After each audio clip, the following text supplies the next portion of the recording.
오늘은 우리가 종려주일로 지킵니다. 예수님께서 십자가를 지시기 위해서 이제 예루살렘에 입성한 날, 이 날을 이제 우리가 종려주일로 지키고 있는데요. 우리가 이제 성경을 읽거나 들을 때에 좀 더 생생하게 느끼기 위해서는 시공을 초월해서 성경의 그 장소로 시간 여행을 떠나는 것이 좋습니다.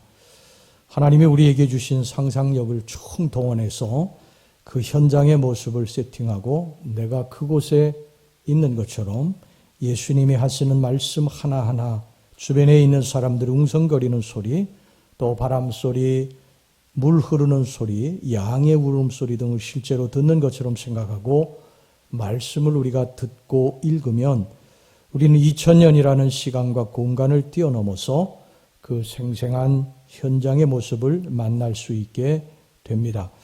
오늘 우리는 이제 종려주일을 맞이해서 예수님이 빌라도 앞에서 마지막 판결을 받으시는 법정으로 시간 여행을 떠나려고 합니다.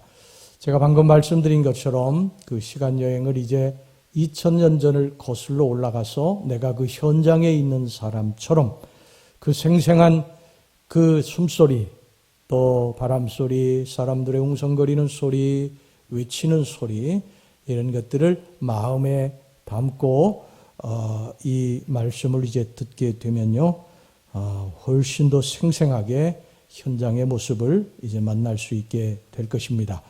자, 이제 시간 여행을 떠나겠습니다. 준비 다 되셨습니까? 2000년 전으로 이제 시간 여행을 떠납니다. 자, 예수님이 빌라도 법정 앞에서 이제 마지막 판결을 받으시기 위해서 무릎 꿇려 있습니다. 로마의 총독이었던 빌라도는 화려한 로마 총독의 옷을 입고 의자에 앉아 있고, 예수님은 너무나 초라한 행색으로 무릎 꿇려 그 앞에 있습니다. 그리고 밀란을 꾸미다가 붙잡혀서 사형 선고를 받은 죄수 바라바가 있고, 그 뒤에는 수많은 유대인들이 예수를 십자가에 못 박으라고 소리를 지르고 있습니다. 이 현장은 예수와 바라바 중에 한 사람을 선택해야 하는 상황입니다. 당시에 바라바는 밀란을 꾸미다가 붙잡혀서 십자가형을 이미 선고받은 사람입니다. 그리고 예수는 백성들을 선동하고 미혹한다고 해서 판결을 받아야 될 상황입니다. 그런데 명절이 되면, 유대 명절이 되면 죄수 하나를 놓아주는 전례가 있습니다. 그때는 유월절 명절이기 때문에 죄수 하나를 놓아주어야 되는데 누구를 놓아주어야 하는가? 이것을 빌라도가 유대 군중들에게 지금 물어보고 있는 상황입니다. 빌라도가 유대 군중들에게 누구를 놓아주랴 하고 말하자 유대 군중들이 기다렸다는 듯이 바라바요, 바라바요 하면서 소리를 치고 예수를 십자가에 못 박으라고 그렇게 소리를 치고 있습니다. 이것이 바로 이제 오늘 본문의 현장입니다. 우리는 이 현장에서 몇 부류의 사람들을 만나게 되는데 지금부터 그 사람들을 이제 만나보도록 하겠습니다. 첫 번째 사람은 빌라도입니다. 빌라도는 대제사장이나 또 서기관, 장로들이 예수를 끌고 와서 빌라도에게 넘겨줄 때 예수가 죄가 없다고 하는 것을 이미 알고 있었습니다. 그들이 예수를 시기심으로 자기에게 데려온 것을 이미 다 알고 있었어요. 오늘 본문의 10절 말씀 보시기를 바랍니다. 10절, 빌라도죠. 이는 그가 대제사장들이 시기로 예수를 넘겨준 줄 알미로라. 죄가 없는 예수를 풀어줘야 되고, 그리고 그 죄 없는 예수를 무고해서 죽이라고 한 이 대제사장, 장로들, 또 서기관들, 유대 지도자들을 감옥에 넣어야 됩니다. 그런데 빌라도는 그렇게 하지 않았습니다. 오히려 바라바를 풀어주고 예수를 십자가에 못 박으라고 내어주었습니다. 이게 왜 그랬을까? 이것을 이해하기 위해서는요, 당시 빌라도가 어떤 상황에 처해 있었나 하는 것을 살펴보아야 됩니다. 당시 로마 제국은 워낙 영토가 넓었어요. 지금 전 유럽, 그리고 터키, 이쪽 발칸반도 모든 지역을 다, 이 아프리카 또 일부도 또 전부 이 로마의 영토였기 때문에 워낙 땅덩어리가 넓어서 로마 황제가 다 다스릴 수가 없었습니다. 그래서 제일 정점에 로마에는 로마의 황제가 있었고, 그리고 그 지역의 주변에 자기들이 이제 침략을 해서 빼앗은 땅에는 분봉왕을 두었어요. 분봉왕. 그래서 분봉왕을 각 지역에 두었고, 그 분봉왕으로 하여금 다스리게 했고, 그 분봉왕을 견제하게 하기 위해서 로마에서 총독을 파견했습니다. 그러니까 분봉왕과 총독은 서로 견제하는 사이예요. 이 둘은 로마 황제가 지명을 했습니다. 지명을 했기 때문에 이 두 사람들이 분봉왕으로 가든 뭐 총독으로 가든 절대적으로 로마 황제에게 충성을 다해야 됐고요. 과잉 충성까지도 해야지 됐습니다. 그래야지 그 자리를 유지할 수가 있었던 것이죠. 당시에 이제 로마 황제가 제일 싫어하는 게 뭐였느냐면, 로마 황제가 싫어하는 거를 이 분봉왕이라든지 총독이 하면 안 되죠. 그러니까 로마 황제가 가장 싫어하는 게 뭐였느냐면은 속국민들, 자기들이 침략해서 이제 속국으로 삼았던 그 백성들이 반란을 일으키는 거였습니다. 폭동을 일으키는 거였어요. 만약에 여기저기서 폭동이 일어난다고 한다면 그 로마 제국이 견딜 수가 없는 것이죠. 그러니까 이 분봉왕과 총독이 가장 경계하고 또 로마 황제에게 신경을 써서 그래서 통제해야 될 것이 바로 이제 이 속국민들이 이게 반란을 일으키는 것, 폭동을 일으키는 것이었어요. 그런데 빌라도가 처음에 이제 이곳으로 부임을 했을 때에 로마 황제를 숭상하기 위해서 이제 형상을 만들어 놓고 로마 황제 앞에 절하라고 유대인들에게 그렇게 이야기한, 유대인들이 제일 싫어하는 것이거든요. 목숨을 내걸고 거에 항거하고 막 여기저기서 그런 폭동이 일어났기 때문에 1차적으로 이 빌라도는 로마 황제에게 신임을 잃었습니다. 두 번째, 이 35년에 사마리아에서 엄청난 폭동이 사실 이것 때문에 일어나가지고 이 빌라도는요 굉장한 위기에 이제 몰려 있었던 것이고, 더군다나 이 가이사랴라고 하는 지역, 이 지중해 변에 이제 유대 땅에 있거든요. 가이사랴. 이 가이사랴라고 하는 지역에 이 로마 총독의 관저도 있었고, 원형 경기장, 거기 지금도 가보면은요, 대단합니다. 발굴해 놓은 곳을 보면은요, 모든 기관, 거기에 필요한 세금을 걷는 기관이라든지 세무서나 이런 것들이 다 거기 그대로 보존되어 있습니다.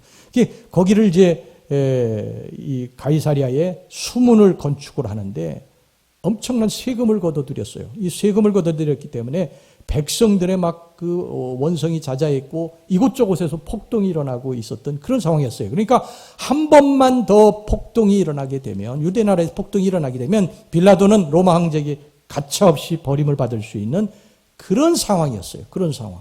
자, 그런 상황인데 지금 빌라도가 그런 상황인데 지금 유대 군중들이 또 소리를 지르고 있습니다. 예수를 십자가에 못 박으라고, 예수를 십자가에 못 박으라고. 만약에 예수를 십자가에 못 박지 않으면 폭동이 또 다시 일어날 수 있는 상황이고, 폭동이 다시 일어난다면 빌라도는 이제 로마 총독 자리에서 견디기 어려운 그런 상황이었어요. 그래서 이 빌라도가 이런 선택을 하죠. 자, 15절 말씀 보겠습니다. 오늘 본문의 15절 말씀. 빌라도가 무리에게 뭐를 주고자 하여? 만족을 주고자 하여 유대 군중들의 비를 맞춘 것입니다. 분명히 예수는 죄가 없는 것을 알았음에도 불구하고 유대 군중들의 비를 맞추기 위해서 또다시 폭동이 일어나면 자기의 이 총독의 자리가 위태하기 때문에 유대 군중들의 이 만족을 주기 위해서, 비위를 맞추기 위해서 예수를 십자가에 내어주고 바라바는 살려준 것입니다. 이것이 빌라도의 선택이었어요. 사랑하는 우리 성도 여러분, 이 빌라도의 선택을 보면서 여러분은 어떤 생각을 지금 하고 계십니까? 여러분들이 이 세상을 살면서 빌라도와 같은 선택을 할 때는 없습니까? 이것이 분명히 잘못된 것임을 알면서도 다수의 사람들이 동조한다고 거기에 끌려가지는 않습니까? 빌라도처럼 예수님과 자신의 이익을 저울질하며 적당히 줄타기하고 살고 있지는 않습니까? 빌라도처럼 머리로 계산하고 신앙생활하는 사람은 없습니까? 빌라도처럼 사업터에서 직장에서 하나님보다도 사람들의 비위를 맞추며 살고 있지는 않습니까? 빌라도처럼 하나님보다도 사람들의 시선을 더 의식하고 여러분들이 살고 있지는 않아요. 빌라도처럼 분명히 잘못인 것을 알면서도 내가 처한 상황 때문에 신앙 양심을 버리고 살고 있지는 않습니까? 이번에 LH 이 사건을 보면서 국민들이 다 분노하는데요. 이 LH 사건을 우리가 보면서 누가 그 상황이 되면 안 그럴 사람이 있을까? 개발 정보를 알고서 돈이 있는데 땅을 사지 않을 사람이 누가 있을까? 그러면서 그 사람들을 오히려 옹호하는 발언을 하는 사람들이 있습니다. 그렇습니다. 우리가 그런 상황이 되면 누구든지 장담할 수는 없어요. 장담할 수는 없습니다. 그러나 그렇지 않은 의인들이 이 세상에 있다고 하는 것입니다. LH에도 분명히 그 정보를 알면서도 돈이 있으면서도 그것이 잘못된 것임을 알기 때문에 그 땅을 사지 않은 의인들이 분명히 있습니다. 저는 우리 크리스천들이 그런 사람들이 거기에 많이 있기를 간절히 바랍니다. 우리 모두는 그런 상황이 되면 어떻게 할지는 모르지만 그러나 우리는 그렇지 않은 의인들 편에 서야 된다는 것입니다.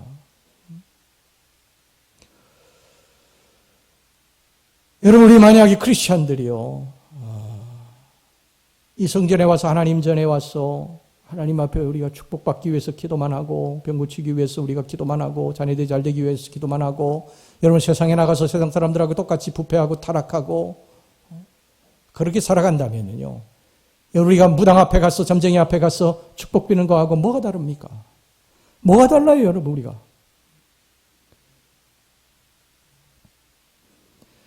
여러분, 우리 예수 믿는 사람들이 이 땅에서요 부패하게 산다면요 이 세상 소망이 없습니다. 우리가 불을 밝혀야 될 사람인데 한 사람 한 사람이 다 촛불인데 촛대에다 불을 밝혀야 되는데 불이 다 꺼져 있습니다. 이 성전문만 나가면 세상 사람들하고 다 똑같이 되는 거예요. 여러분, 그러면 세상은 소망이 없는 것입니다. 여러분, 초대교회 때에 적은 무리의 사람들이지만요, 그 사람들이 세상 사람들 뭐라고 그랬는지 아십니까? 저 사람들 세상을 뒤집어 엎는 자들이라고 그렇게 이름을 붙여줬어요. 세상이 감당할 수 없는 자들이라고 그랬어요. 왜 그런지 아십니까? 세상과 정반대의 길을 가고 있는 거예요. 세상이 타락하고 부패한데 그들은 빛을 밝히면서 가고 있는 거예요. 말을 듣지 않아요. 고문해도 말을 듣지, 감옥에 가두어도 말을 듣지, 죽여도 말을 듣지 않아요. 그러니까 세상이 감당하지 못하는 거죠. 여러분, 우리가 이 어두운 곳에 촛불을 한 자로 이렇게 밝히면요, 그 별거 아니지요.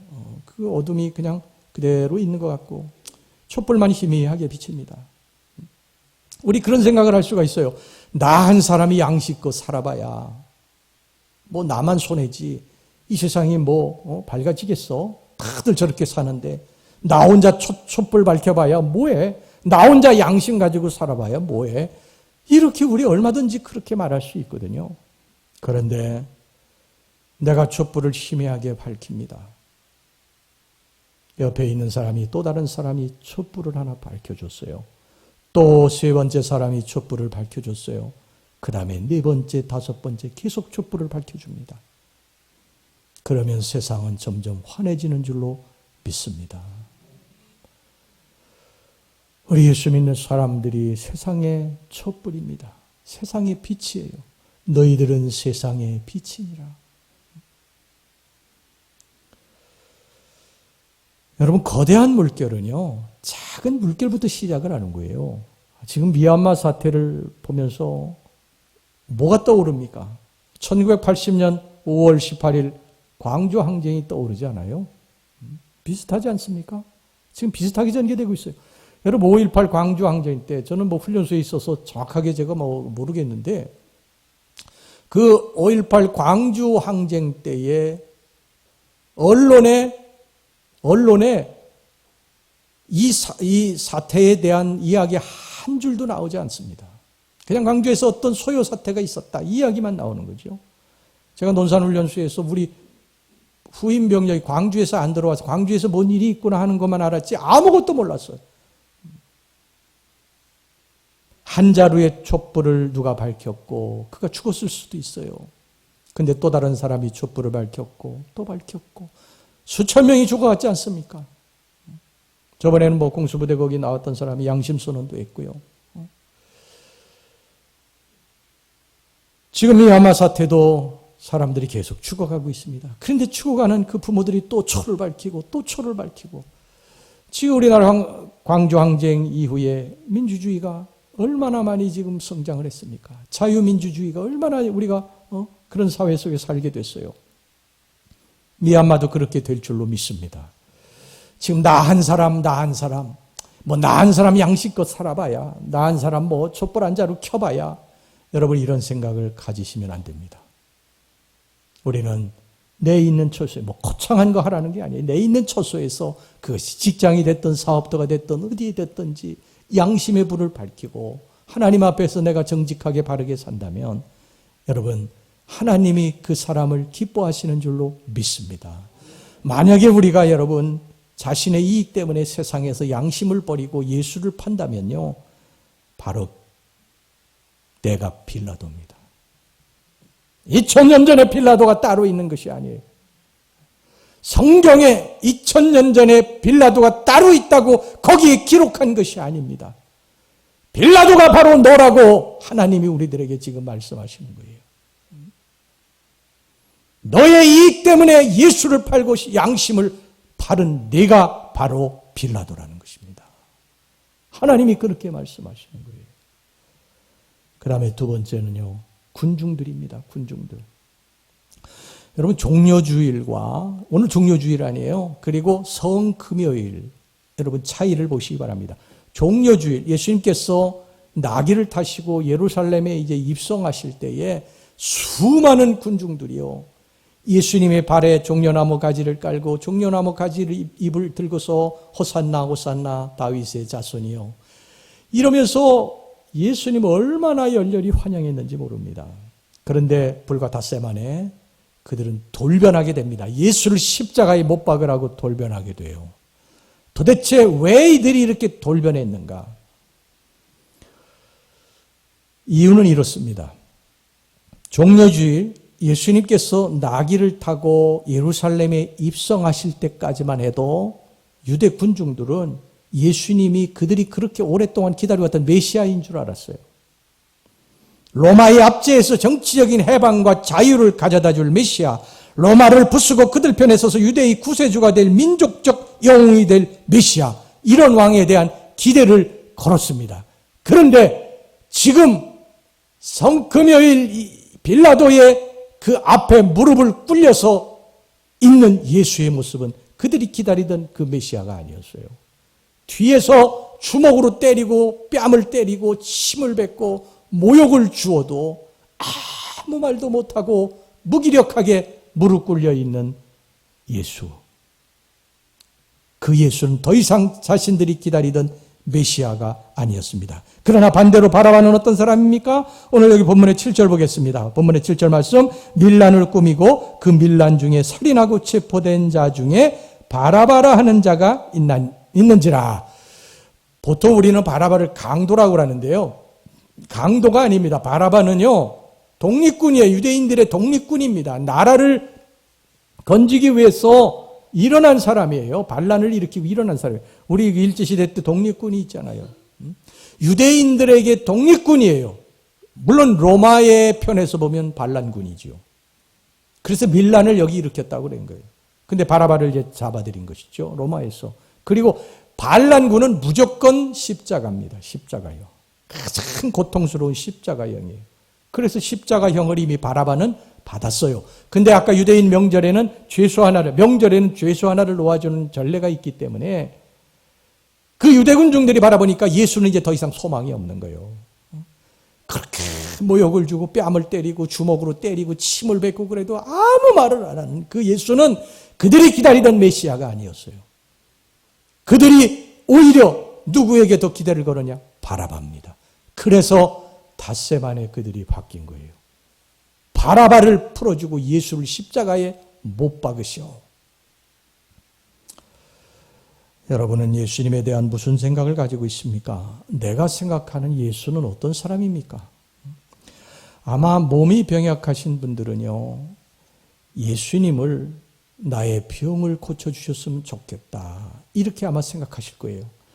지금 사업이 어렵고 물질적으로 어려운 분들은 하나님이 내게 축복을 해주셨으면 좋겠다, 그 예수님 나를 축복해 주셨으면 좋겠다, 내 사업을 잘 되게 해주셨으면 좋겠다, 이렇게 아마 생각하실 것이고요. 마음에 상처가 있는 분들은 예수님이 나를 위로해 주시고 소망을 주셨으면 좋겠다, 아마 그렇게 생각하실 거예요. 그러나 여러분, 주님을, 물론 예수님께서 그렇게 해 주십니다. 우리들의 필요를 채워주시고 아시고 우리를 채워주시는 분이 예수님이세요. 그러나 여러분, 우리가 예수님을 대할 때 예수님을 나의 필요나 채워주는 수단으로 그렇게 생각하고 접근해서는요, 언제든지 이 군중들처럼 예수를 버릴 수 있다는 사실을 명심하셔야 됩니다.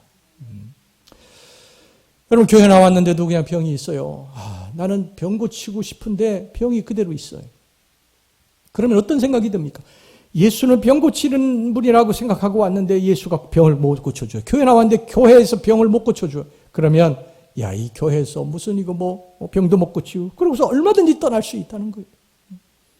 예수 믿으면 내가 축복받는다, 사업이 잘 된다, 이렇게 믿고 교회에 나온 사람들은 사업이 잘 돼야 되는데 사업이 어렵고 힘들고 곤두박질 치면 이거 예수 믿는다고 잘 되는 거 하나도 없네, 그러고서 얼마든지 떠날 수 있다는 것이죠.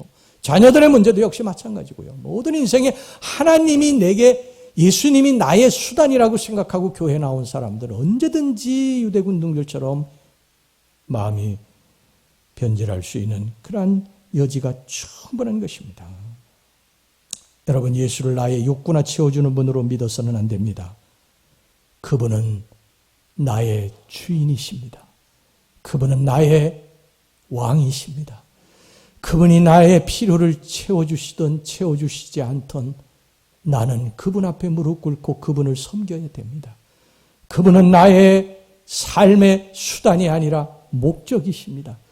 내가 이 땅에 나서 먹고 공부하고 운동하고 결혼하고 사업하고 모든 삶의 목적이 그분 때문입니다. 그분 때문에. 나의 필요나 채워주시는 분으로, 필요가 채워지지 않는데 언제든지 버릴 수 있는 분으로 생각해서는 안 되고, 그분은 나의 영원한 왕이시고, 그분이 나에게 도움을 주시든 도움을 주시지 않든, 그분이 나의 병을 치료하시든 치료하시지 못하시든 안 하시든, 나에게 물질의 축복을 주시든 안 주시든 그분은 내가 영원히 섬겨야 될 나의 주인이신 줄로 믿습니다. 오늘 여기 본문에 유대 군중들은 바로 예수님이 삶의 목적이 아니고 나의 출세의 수단, 나의 축복의 수단, 나의 성공의 수단으로 삼고 살아가는 모든 사람들의 초상입니다. 그 유대 군중들이 따로 있는 것이 아니라 바로 내가 그렇게 지금 살아가고 있으면 유대 군주입니다. 우리는 사실 2000년 전 그 현장에 있지는 않습니다. 하지만 가만히 보세요. 우리는 분명 그곳에 없었지만 그곳에 있는 것입니다. 예수를 십자가에 못 박으소서, 예수를 십자가에 못 박으소서라고 소리친 2000년 전 군중들, 바로 그들이 우리인 것입니다. 성경이 말씀하고 싶은 것이 바로 그것입니다. 이 화가 렘브란트는요, 십자가에 달리신 예수님과 그분을 둘러싸여 있는 군중들 속에 전체 그림과는 전혀 어울리지 않는 차림새를 한 남자를 그려넣었어요. 그 사람은 렘브란트 자신입니다. 이 렘브란트의 전의 그림에는 그런 자기의 모습을 그 그림 속에 투영하지 않았거든요. 근데 그가 십자가에 달린 예수를 그리다가 예수님이 자신을 구원하신 사실을 깨닫고, 그리고 자신이 그 현장에 있었던 예수를 못 박은 사람이라고 하는 사실을 절절하게 깨닫은 다음에요, 그 이후에 렘브란트의 그림에 보면은요, 십자가에서 내려주신 예수님, 군중 속에 소리치는 속에 예수님, 이런 그림들을 보면요, 거기에 전혀 그 주변이 그 당시의 옷차림새와 다른 사람의 그림을 하나씩 집어넣는데 렘브란트 자신입니다. 이게 무슨 뜻입니까? 자신은 2000년 후의 사람이지만 그러나 그 현장에 자기가 있었다는 거예요. 예수를 십자가에 못 박으라고 소리친 그 속에 자기가 있었다는 거예요. 예수를 버리고 도망친 그 사람들 속에 자기가 있었다는 거예요. 자기의 어떤 상황 때문에 양심을 버리고 예수를 모른다고 부인하고 떠났던 이 베드로와 같은 그러한 사람이 바로 자기였다는 거예요. 돈 때문에 예수를 버린 사람이 바로 자기였다는 거예요. 가룟 유다 같은 사람이 자기였다는 거예요.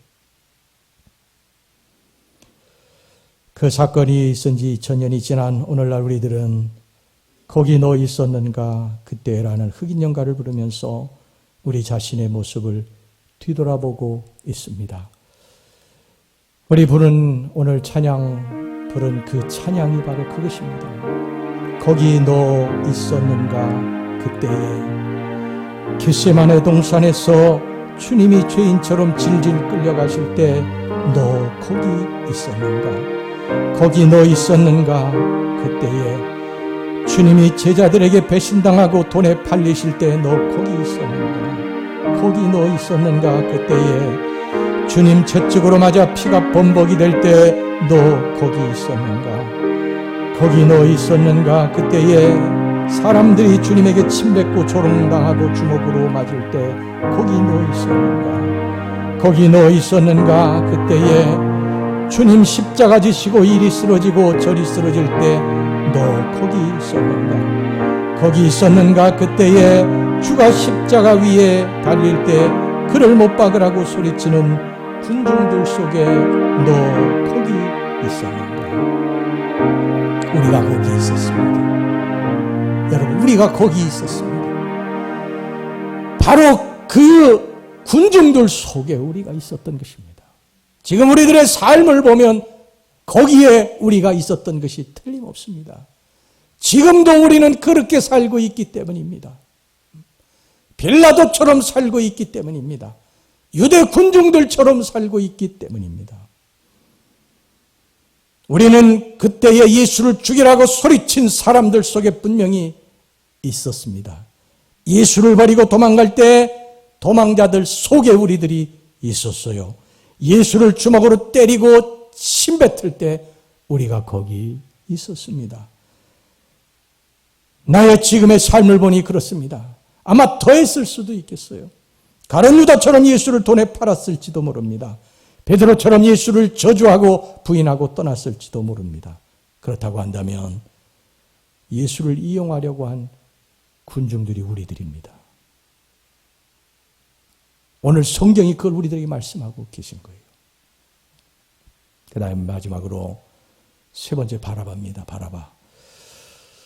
여러분, 바라바는 아까 말씀드렸다시피 밀란을 꾸민 자, 반란을 꾸민 자예요. 유대편에서 보면 독립군입니다. 근데 이 사람이 잡혔기 때문에 반란자로서 이제 사형 선고를 받고 십자가형을 받았습니다. 이 사람 얼마 안 있으면 십자가에 달려 죽어야 됩니다. 이 사람에게는 선택의 여지가 없었어요. 이미 형이 확정이 된 것이죠. 근데 그는 살아났습니다. 누구 때문에 살아났습니까? 예수님 때문에 살아났습니다. 예수님 때문에 살아났어요. 예수님은 선택의 여지가 있었어요. 성경에 보면은요, 빌라도가 요한복음 19장 10절 보세요. 이렇게 말합니다. 빌라도가 이르되 내게 말하지 아니하느냐? 내가 너를 놓을 권한도 있고 십자가에 못 박을 권한도 있는 줄 알지 못하느냐? 이게 무슨 말이냐면, 예수야, 너 왜 너를 위해서 변론하지 않느냐? 내가 너를 놓아줄 수 있는 권한, 그리고 또 너를 죽일 수 있는 권한이 있는 걸 모르느냐? 그런데 예수님께서 이 빌라도에게 이렇게 말씀하십니다. 요한복음 19장 11절 말씀 보세요. 예수께서 대답하시되 위에서 주지 아니하셨더라면 나를 해할 권한이 없으리니. 이게 무슨 말입니까? 빌라도 내가 나를 죽이고 살리는 것이 아니라 내가 내 스스로 아버지의 뜻을 따라서 이 죽음의 십자가의 길로 가는 것이다. 주님이 이것을 다 하셨어요. 요한복음 10장 17절 18절 말씀 보시기 바랍니다. 내가 내 목숨을 버리는 것은 그것을 내가 다시 얻기 위함이니 이로 말미암아 내 아버지께서 나를 사랑하시느니라. 이를 내게서 빼앗는 자가 있는 것이 아니라 내가 스스로 어떻게 했다고요? 버리노라. 스스로 버리노라. 나는 버릴 권세도 있고 다시 얻을 권세도 있으니 이 계명은 내 아버지에게서 받았노라 하시니라. 예수님이 군중들이 소리쳤다고 그래서 죽은 것이 아니고 빌라도가 판결을 그렇게 했다고 그래서 죽으신 것이 아니라는 거예요. 십자가는 예수님의 선택이셨습니다.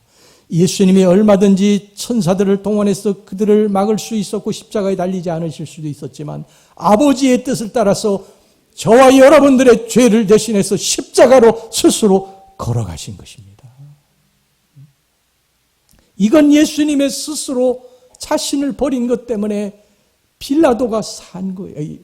바나바가 산 것입니다. 이 교회의 역사의 뒤편에 전해 내려오는 전승에 보면요, 바나바는 나중에 그리스도인이 됐다고 그렇게 전합니다. 영국의 시인이 존 옥센함은 그의 책 가운데서 석방된 후에 바나바의 모습에 대해서 상상적인 글을 썼습니다. 그 글에 이제 이런 글이 있는데, 예수가 갖고 있던 어떤 것이 바나바를 사로잡았다. 그래서 그는 예수의 마지막 모습을 보기 위하여 그의 뒤를 따라갔다. 바나바가 십자가에 달린 예수를 보았을 때 한 생각이 그의 마음에 강하게 울려왔다. 내가 저기에 매달려야 하는 것이었다. 내가 저기에 매달려야 하는 것이었다. 매달릴 사람은 그가 아니었다. 그는 나를 구원하셨다. 그분은 나 때문에 죽으셨다. 이렇게 그리스도인이 된 바나바는요, 그 후에 자기가 만나는 모든 사람들에게 예수 그리스도가 참으로 메시아인 것을 증언하면서 다음과 같이 외치면서 평생토록 복음을 전했다고 합니다. 그분은 나 때문에 죽으셨습니다. 예수님은 내 죄를 대신 담당하시고 십자가에서 죽으셨습니다. 바나바가 누굽니까? 바나바가 누굽니까? 저와 여러분들이 바나바입니다.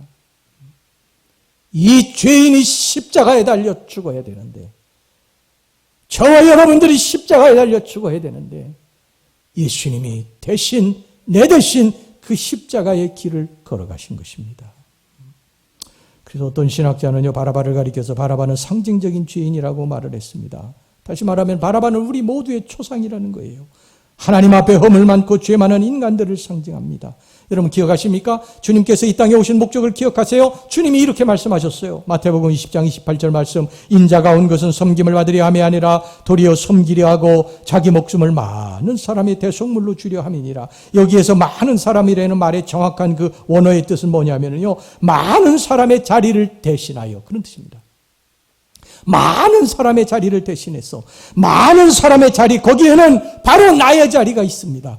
여러분, 돈에 예수를 파는 나의 자리, 돈보다도 주님을 더 사랑해야 함에도 불구하고 예수를 가차없이 돈에다가 버리는 그런 자리, 나의 유익 때문에 예수를 버리는 나의 자리, 십자가는 지지 않고 편하게 신앙생활하려고 하는 나의 자리, 겉으로는 믿음이 좋은 것 같아도 속에는 탐욕이 가득한 이중적인 나의 자리, 나를 위해 피 흘리신 예수님보다도 세상을 더 사랑하고 좋아하는 나의 자리, 이 모든 자리에 나의 자리가 있습니다. 그래서 그 죄와 허물의 자리를 대신해서, 나의 이 자리를 대신해서 예수님이 그 십자가로 그 죄를 담당하기 위해서 걸어가신 줄로 믿습니다. 그래서 예수님이 죽으신 것입니다.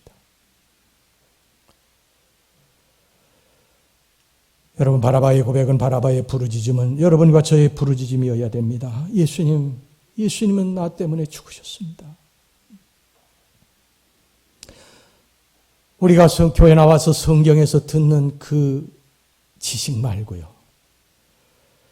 예수님이 나의 구주시라고 하는 그 다른 사람들이 하는 것을 듣고 따라하는 그런 고백 말고, 내가 죄인이라고 다른 사람들이 말하는 것을 듣고 말하는 그 고백 말고, 진심으로 내가 하나님 앞에 죄인이라는 사실을 깨닫고 내가 달려야 할 저 자리에 예수님이 달리셨다고 하는 것을 분명히 깨닫고, 그 예수님 때문에 내가 무릎을 꿇고 눈물을 흘릴 때 그 사람은 구원받은 사람입니다.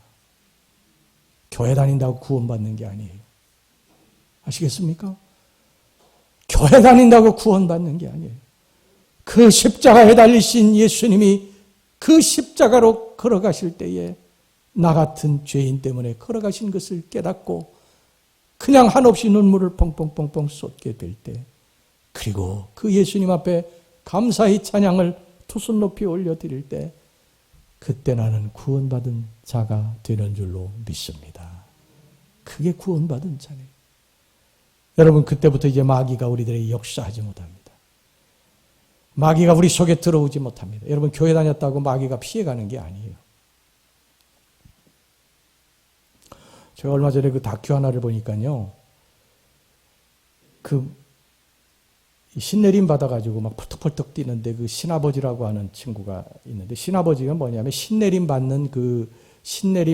받을 때에 내림 받게 해주는 그 사람이 신아버지라고 그래. 그냥 같이 있으면 뭐 신오빠라고도 하고, 뭐 남자 신언니라고도 하고, 신고모라도 하고 그렇게 하는데 그게 가족이래. 근데 옛날에 피겨스케이팅 하던 한 젊은 23살 먹은 친구가 신내림을 받았는데 펄떡펄떡 뛰고 이 트리플 할 때마다 빙빙 돌 때마다 자꾸 귀신이 보여가지고 그래가지고 신내림을 받았어요. 근데 그 신아버지하고 이렇게 같이 밥을 먹는데 신아버지가 모태신앙이래. 외할머니가 권사고 어머니 쪽이 전부 기독교인이래. 자기 세례 받았대. 그럼 아무렇지도 않게 꺼릴 게 없이 이야기. 얼마든지 그럴 수 있습니다. 예수 그리스도가 나의 속의 구원자로서 내 자리에 왕의 자리로 앉지 않으면 영접하는 자가 구원을 받는 것이죠. 내 머릿속으로 아는 자가 구원받는 것이 아닙니다. 내가 죄인이라는 사실을 깨닫고 하나님 앞에 무릎을 꿇고 그 예수님이 나의 죄 때문에 죽으셨다고 그 예수님 나의 마음속으로 주인으로 영접해드리고 왕으로 영접해드릴 때 내가 구원받은 자가 되는 것입니다. 예수님이 내 안에 왕으로 계시면 이제 사단이 역사하지 못하죠. 우리 속에서 우리를 뭐 잡아가지고 무당으로 만들지 못합니다. 사랑하는 우리 성도 여러분, 오늘 제가 말씀드린 이 세 부류의 사람들, 빌라도, 유대군중들, 바라바, 이 사람들은 2000년 전의 사람들이 아닙니다. 바로 저와 여러분들의 지금의 모습일 수 있습니다. 우리는 이것을 깨닫고 정말 다시는 우리 예수님 십자가에 못 박는 일을 해서는 안 됩니다. 제가 오래전에 그림 하나를 봤는데 아까 우리 영상에 본 것처럼 예수님 십자가 지시고 피를 흘리시고 이렇게 걸어가시는 그 그림인데요. 그 그림에 묘한 그림이 하나 이렇게 덮어져 있는데 뭐냐면 그 예수님 십자가 지시고 그 골고다 언덕에 올라가실 때 피투성이에 올라가시는데 그 십자가 위에 두 사람이 이렇게 세상을 바라보면서 막 낄낄거리고 웃는 그림이었어요. 십자가에 올라타고 있어요. 그런데 그들의 눈은 예수님을 바라보고 눈물을 흘리는 것이 아니라 세상을 바라보고 낄낄거리고 웃고 있더라고. 예수로 말미암아 축복만 받으려고 하는 사람들을 상징하는 거예요. 그게 바로 여러분, 저와 여러분들이면요, 그 사람이 바로 유대 군중이 될 수 있고 빌라도가 될 수 있고 바라바가 될 수 있는 것입니다. 바로 그게 우리가 될 수 있는 거예요. 이 사실을 깨닫고 우리 종려주일에 이 고난주간에 다시 한번 우리 예수님 깊이 묵상하고 예수님을 나의 왕으로 나의 죄를 대신해 십자가에 달려서 죽으신 나의 구주로 영접해 드리시기를 주의 이름으로 축원합니다. 기도합시다.